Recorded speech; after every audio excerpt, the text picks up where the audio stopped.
정말 우리 정혜성 위원장의 개인적 고뇌를 제가 존중을 했어요. 그런데 아까 이모경 의원님 말씀하실 때 하지 말아야 될 이야기들과 거짓말들을 한꺼번에 쏟아냈습니다. 박지호 의원님, 십자정강이 때 1순위, 2순위, 3순위 저는 동의하셨어요? 저는 순위를 매기지 않기로 이야기를 했고요. 네. 그렇기 때문에 복수 투표로 이어졌고, 네. 그리고 5명에 계속해서 1차부터 회의가 나갈 때마다 회의를 하고 나서부터 계속해서 뉴스가 나왔기 때문에 네. 그 언론에 나가는 걸 막기 위해서 5명의 투표를 모두 1순위로 놓고 모두 각자 협상을 한 뒤에 마지막에 위원장님이 판단하시는 걸로 회의를 마쳤습니다. 네. 자, 정혜성 위원장의 1순위, 2순위, 3순위가 정해졌고 라고 하는 부분 이제 거짓말로 드러났습니다. 두 번째, 우리 정희성 위원장님 27일 날, 그죠? 그날이죠? 정몽규 회장이 집무실이 있는 용산에 가셨습니까? 아니요, 잠시 잠실에 가셨습니까? 거기에 가서 1순위, 2순위, 3순위를 올렸습니까? 홍명보 한 사람만 올렸습니까? 1순위, 2순위, 3순위를 같이 올렸습니다. 1순위, 2순위, 3순위 같이 올렸습니까? 네. 거기에 대해서 홍명보 한 사람만 올렸다고 이야기한 적 있습니까? 없습니까? 없습니다. 자, 여기에서 정몽규 회장으로부터 인간적인 모멸감을 당할 정도로 강한 질책을 받았습니까? 안 받았습니까? 받지 않았습니다. 안 받았다 말씀이시죠? 네. 그리고 정몽규 회장으로부터 인간적인 모멸감을 받을 정도로 질책을 받고, 그리고 나보고 그만두라 하나보다 라고 오판하고, 그리고 출장 준비하시다가 결국 사퇴 의사를 표명했다는 이야기 있는 거 아십니까? 모르십니까? 저 처음 듣는 얘기. 처음 듣는 이야기입니까? 네. 자, 그리고 28일 사임 내용이 흘러나옵니다. 그리고 정몽규 회장으로부터 홍명보가 까였다라는 내용들이 홍명보 감독의 귀에 들어갑니다. 그리고 30일 홍명보 감독은 여기에 대해서 자기는 더 이상 대한축구협회에 어떤 감독직도 제안받지 않았고 받을 의향도 없다고 이야기를 합니다. 정혜성 위원장님, 네. 제가 앞서 정혜성 위원장님이 다 안고 가려고, 다 품고 가려고 하는 부분에 대해서 충분히 이해했기 때문에 왜 그랬는지에 대해서 제가 이불로 질문을 안 했어요.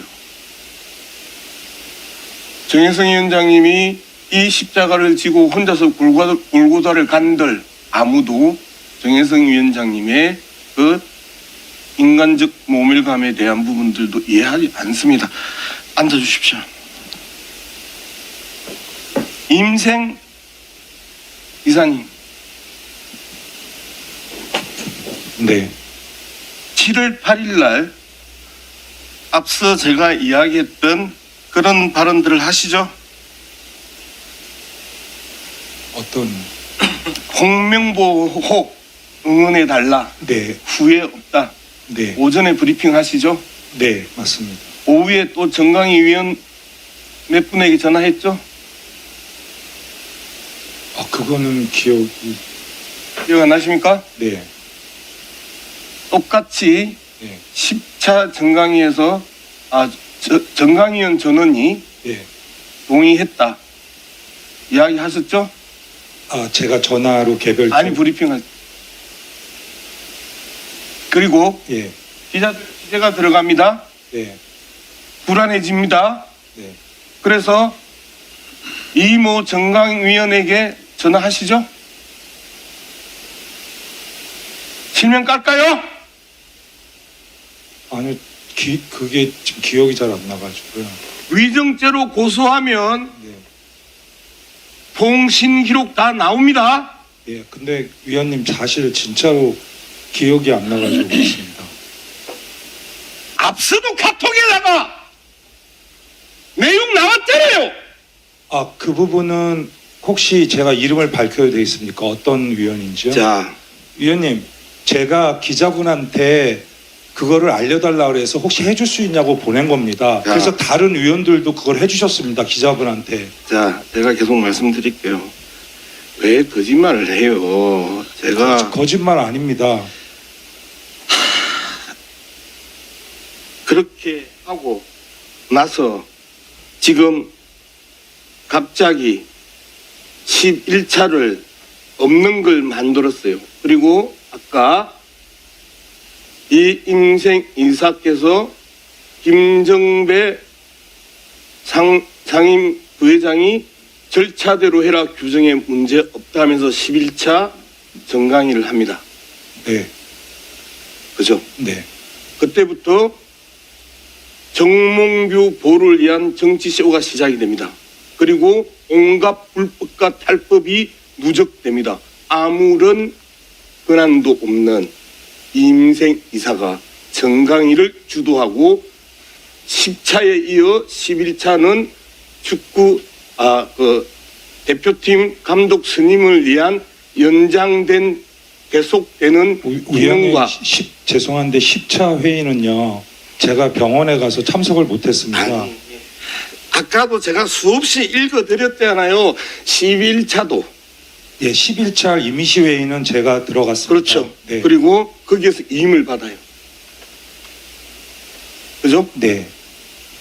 정족수도 안 되고 구성원도 안 되는데 그렇게 해서 불법의 임생 이사가 위임을 받고 그 다음에 또 아무런 법적 권한이 없는 정몽규로부터 위임을 받고 해서 면접을 하러 갑니다. 외국으로. 그리고 돌아옵니다. 그리고 한 번도 어떤 특혜도 받지 않았다고 우기는 홍명보 감독.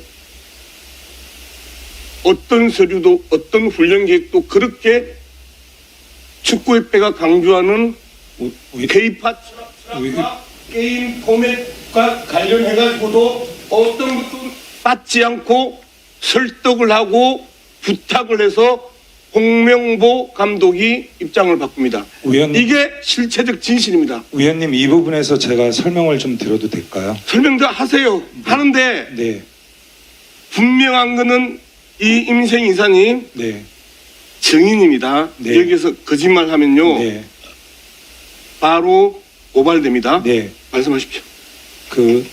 저희가 전력강화위에서 최종 후보 3명을 이제 뽑지 않습니까? 10차 회의 때 위원님. 네, 이 3명의 후보는 이미 전력강화위에서 검증된 분들입니다. 그래서 이분들을 다시 평가하는 게 아니고요.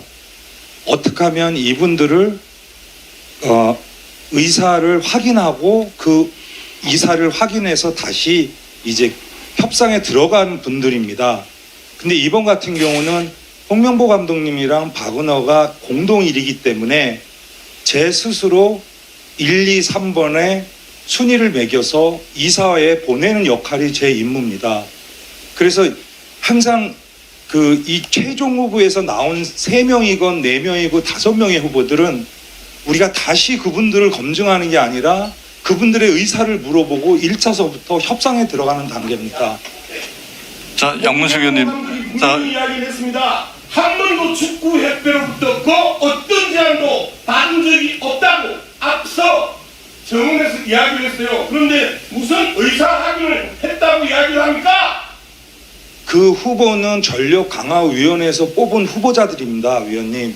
그래서 그분들은 제가 보세요. 6월 30일 날 홍명보 감독이 국가대표하지 않겠다고 이야기를 하고 비판을 하는데 그 이전에 무슨 의사를 확인했단 말이에요. 아니요, 최종 제가 만나러 갈 때 그분을 만나서 의사나 사실은 그런 앞으로 그 감독을 하겠다는 이런 것들을 받아들이는 걸. 네, 지금 상황에서 네, 정몽규 회장의 네. 독단과 독선과 그리고 협회 내에서의 갑질들을 아무리 막는다 해도 더 이상 막을 수가 없습니다. 예? 왜 우리가 존경했던 그 인생이 여기서 희생양이 돼야 되는 거예요?